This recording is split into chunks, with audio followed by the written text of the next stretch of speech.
बोलो बृहस्पति देव भगवान की जय। बृहस्पतेश्वर महादेव की जय। मित्रों, बहनों, भाइयों, बृहस्पतिवार व्रत कथा, गुरुवार व्रत कथा, थर्सडे फास्ट भक्ति भजन। आपको यह कथा और कहीं सुनने को नहीं मिलेगी। यह कथा आपको लिरिक्स के रूप में, लेख के रूप में हमारे इस वीडियो में मिल जाएगी। सूक्ष्म कथा है लेकिन बहुत महत्वपूर्ण कथा है। इस कथा में वास्तव में जो संत के रूप में साहूकारनी के यहाँ भिक्षा के लिए आते हैं, वह साक्षात भगवान बृहस्पति ही आते हैं। इस दिन बृहस्पतेश्वर महादेव जी की पूजा होती है। दिन में एक समय ही भोजन करें, पीले वस्त्र धारण करें, पीले पुष्पों को भगवान को अर्पित करें और भोजन भी ऐसा करें जो पीले रंग का हो, अर्थात चने की दाल का होना चाहिए, नमक नहीं खाना चाहिए। पीले रंग का फूल, चने की दाल, पीले कपड़े पहने और पूजन के पश्चात कथा सुननी चाहिए। इस व्रत के करने से बृहस्पति जी अति प्रसन्न होते हैं तथा धन और विद्या का लाभ होता है। बृहस्पति देव भगवान कृपा करते हैं और सभी मनोकामनाएं पूर्ण हो जाती हैं। तो चलिए आइए शुरू करते हैं अब कथा। किसी गांव में एक साहूकार रहता था, जिसके घर में अन्न, वस्त्र और धन किसी की कोई कमी नहीं थी। परंतु उसकी स्त्री बहुत कृपण थी, बहुत कंजूस थी। एक समय एक साधु महात्मा बृहस्पतिवार के दिन उसके द्वार पर आए और भिक्षा की याचना की, भिक्षा मांगी। स्त्री उसी समय घर के आंगन को लीप रही थी। तब क्या होता है कि इस कारण साधु महाराज से कहने लगी कि महाराज, इस समय मैं तो घर लीप रही हूँ, आपको कुछ नहीं दे सकती। फिर किसी अवकाश के समय आप आना और मैं आपको भिक्षा दे दूँगी। तब भगवान थे ही, साधु महात्मा खाली हाथ चले गए। कुछ दिन पश्चात वही साधु महाराज आए, उसी तरह भिक्षा मांगी। साहूकार ने उस समय लड़के को खिला रही थी। कहने लगी, महाराज मैं क्या करूं, अवकाश नहीं है, समय नहीं है, इसलिए आपको भिक्षा नहीं दे सकती। तो तीसरी बार महात्मा आए तो उसने उन्हें उसी तरह से टालना चाहा और टाल दिया। परंतु महात्मा जी कहने लगे कि यदि तुमको बिल्कुल ही अवकाश हो जाए देवी, तो मुझको भिक्षा दोगी? महात्मा ने कहा, तो क्या भिक्षा दोगी? साहूकारनी कहने लगी, हाँ महाराज, हाँ, यदि ऐसा हो जाए तो आपकी बड़ी बड़ी महान कृपा होगी। साधु महात्मा जी कहने लगे कि अच्छा, मैं एक उपाय आपको बताता हूँ, आप इस उपाय को करिए और आपको पूरा अवकाश मिल जाएगा। तब क्या आप भिक्षा देंगी? तब साहूकार ने कहती है कि हाँ। तो साधु जी ने उपाय बताया कि तुम बृहस्पतिवार को जब सूर्य भगवान निकल आए, दिन चढ़ने लगे, तब उठो और सारे घर में झाड़ू लगाकर कूड़ा एक कोने में जमा कर दो। घर का चौका इत्यादि कुछ भी मत लगाओ। फिर स्नान आदि करके घर वालों से कह दो कि हजामत अवश्य बनवाएं, दाढ़ी बाल अवश्य बनवाएं, रसोई बनाकर चूल्हे के पीछे रखा करो, सामने नहीं। सायंकाल को अंधेरा होने के बाद दीपक जलाओ तथा बृहस्पतिवार को पीले वस्त्र मत धारण करो, न पीले रंग की चीज़ों का भोजन ग्रहण करो। देवी, तुम ऐसा करो, तुम्हें पूर्ण अवकाश मिल जाएगा, तुम्हें पूरा समय मिल जाएगा, तुम्हें कोई समस्या नहीं होगी, ऐसा साधु जी ने कहा। और साधु ने कहा, यदि ऐसा करोगी तो तुमको घर का कोई काम नहीं करना पड़ेगा। साहूकारनी ने ऐसा ही किया जैसा संत जी ने बताया। बृहस्पतिवार को दिन चढ़ उठा, साहूकारनी झाड़ू लगाई और कूड़े को घर में जमा कर दिया। पुरुषों को बोली, जाइए दाढ़ी बाल बनवाइए, हजामत करवाइए और भोजन बना करके चूल्हे के पीछे रख दिया। जय बृहस्पति देव भगवान। वह सब बृहस्पतिवार को ही ऐसा करती रही। अब कुछ काल बाद उसके घर में खाने को एक दाना भी न रहा। थोड़े दिनों में महात्मा फिर आए और भिक्षा मांगी, परंतु साहूकारनी सेठानी ने कहा, महाराज मेरे घर में तो खाने को अन्न नहीं है, एक दाना नहीं है, फिर मैं आपको क्या दे सकती हूँ, कैसे दे सकती हूँ। तब महात्मा ने कहा, जब तुम्हारे पास सब कुछ था तब भी तुम कुछ नहीं देती थी, अब पूरा पूरा अवकाश है तब भी तुम कुछ नहीं दे रही हो। तुम क्या चाहती हो? जो चाहती हो वह कहो। आखिर तुम्हारे मन में है क्या?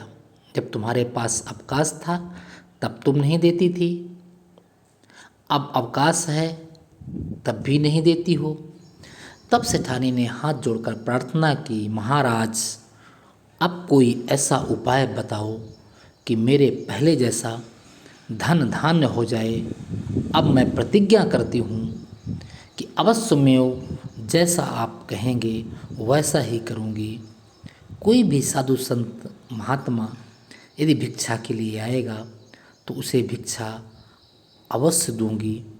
साहूकारनी ने ऐसा संकल्प किया और कहा, हे संत, हे महात्मा, आप मुझे उपाय बताइए। जब साहूकारनी ने ऐसा कहा तब सेठानी ने हाथ जोड़कर प्रार्थना की, हे महाराज अब ऐसा कोई उपाय बताओ कि मेरे पहले जैसे धन और धान्य हो जाए। और अब मैं प्रतिज्ञा करती हूँ कि अवश्यमेव जैसा आप कहेंगे वैसा ही करूँगी। तब महात्मा जी ने कहा, बृहस्पतिवार को प्रातःकाल उठ करके स्नान आदि से निवृत्त हो, घर को गौ के गोबर से लीपो तथा घर के पुरुष हजामत न बनवाएं, दाढ़ी बाल न बनवाएं।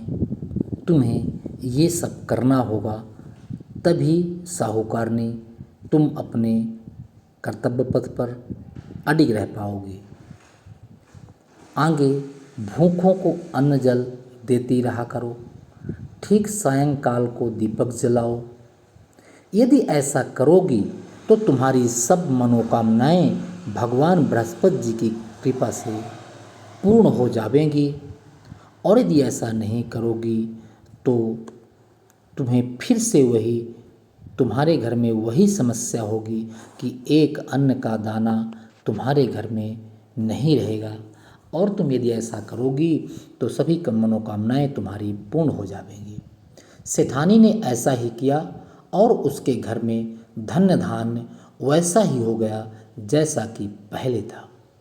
इस प्रकार भगवान बृहस्पति जी की कृपा से अनेक प्रकार के सुख भोग करके वह साहूकारनी दीर्घकाल तक, बहुत दिनों तक जीवित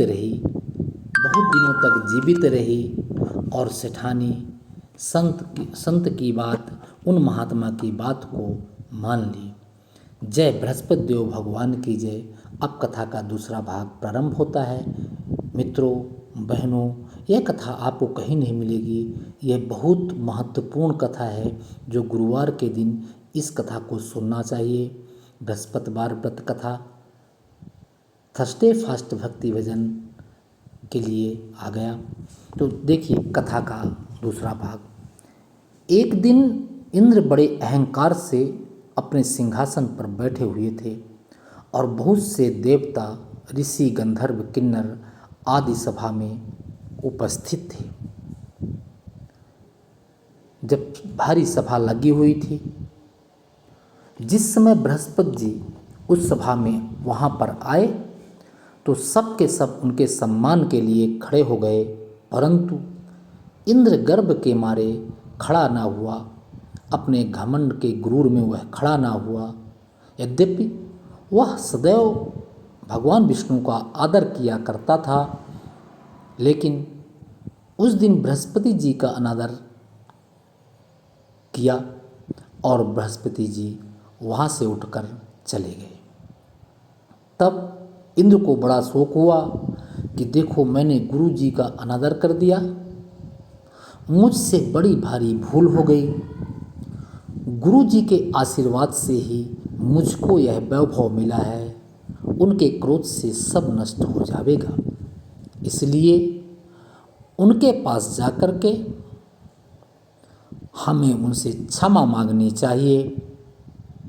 मुझसे बहुत बड़ी भूल हुई, ऐसा इंद्र ने शोक किया। देखें, भगवान विष्णु इंद्र के गुरु थे और उन्होंने भगवान विष्णु का निरादर कर दिया, जिससे उनका क्रोध शांत हो जाए और मेरा कल्याण हो। ऐसा विचार कर इंद्र उनके स्थान पर गए।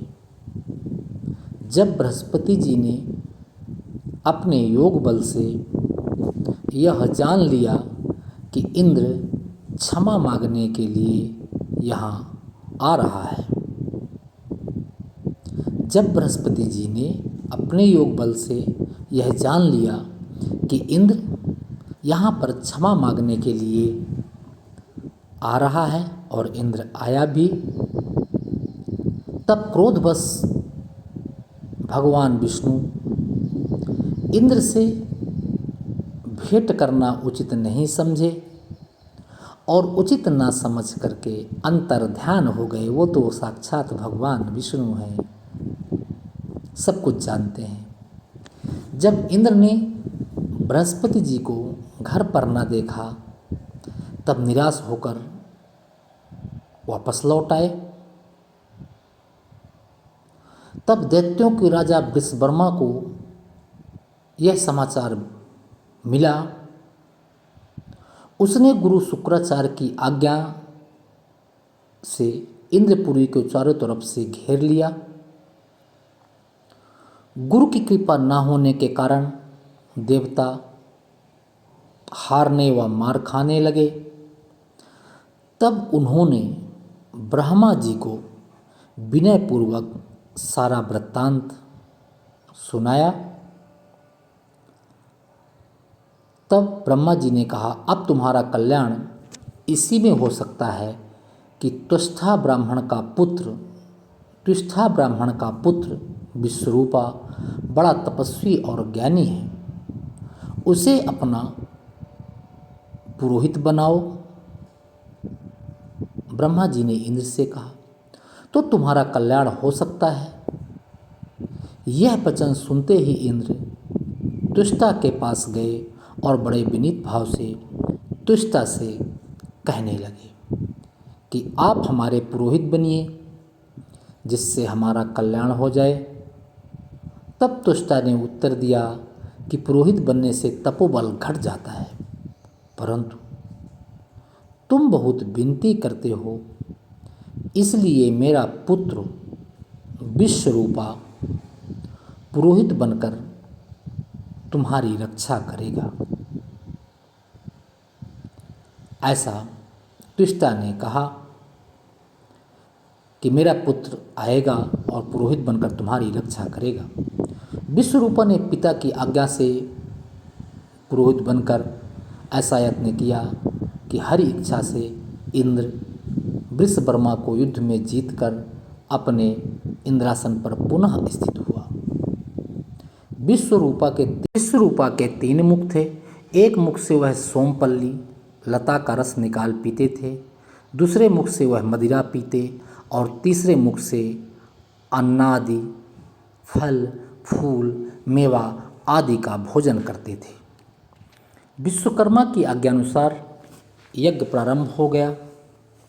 तब एक दैत्य ने विश्वकर्मा से कहा कि तुम्हारी माता दैत्य की कन्या है, इस कारण हमारे कल्याण के निमित्त एक आहुति दैत्यों के नाम पर भी दे दीजिए तो अति उत्तम होगा।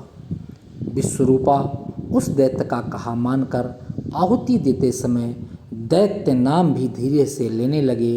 इसी कारण यज्ञ करने से देवताओं का तेज नहीं बढ़ा। इंद्र ने यह वृत्तांत जानते ही क्रोधित होकर विश्वरूपा के 3 सिर काट डाले। विश्वरूपा के मरते ही इंद्र का स्वरूप ब्रह्म हत्या के प्रभाव से बदल गया। देवताओं के 1 वर्ष पश्चात तपस्या करने पर भी ब्रह्म हत्या का वह पाप नहीं छूटा। इंद्र ने बड़ा अपराध का कार्य किया तो सब देवताओं के प्रार्थना करने पर ब्रह्मा जी बृहस्पति जी के सहित वहाँ पर गए। उस ब्रह्म हत्या के 4 भाग किए। उनमें से एक भाग पृथ्वी को दिया। इसी कारण धरती पृथ्वी माता कहीं ऊंची नीची और बीज बोने लायक भी नहीं होती। साथ ही ब्रह्मा जी ने यह वरदान दिया कि जहाँ पृथ्वी में गड्ढा होगा, पृथ्वी में गहराई होगी, गड्ढा होगा, ब्रह्मा जी ने ऐसा श्राप दिया। एक भाग पृथ्वी को और उसमें से दूसरा भाग कुछ समय पाकर स्वयं भर जाएगा।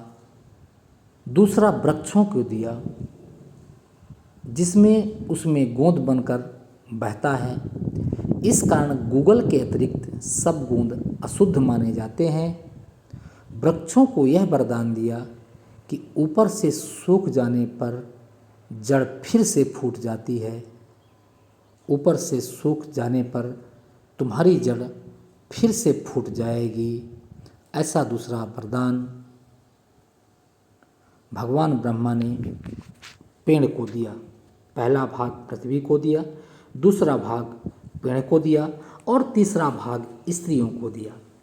इसी कारण स्त्रियां हर महीने रजस्वला होकर के पहले दिन चांडालनी, दूसरे दिन ब्रह्मघातिनी, तीसरे दिन धोबिन के समान रहकर चौथे दिन शुद्ध होती हैं और संतान प्राप्ति का उनको वरदान दिया। चौथा भाग जल को दिया जिससे फेन और सिवाल आदि जल के ऊपर आ जाते हैं। तो देखिए भगवान ब्रह्मा ने जो 4 भाग किए, पहला भाग पृथ्वी को दिया, दूसरा भाग वृक्ष को दिया, दूसरा भाग वृक्ष को दिया, तीसरा भाग स्त्री को दिया। इस प्रकार ब्रह्मा जी ने चौथा भाग जल को दिया।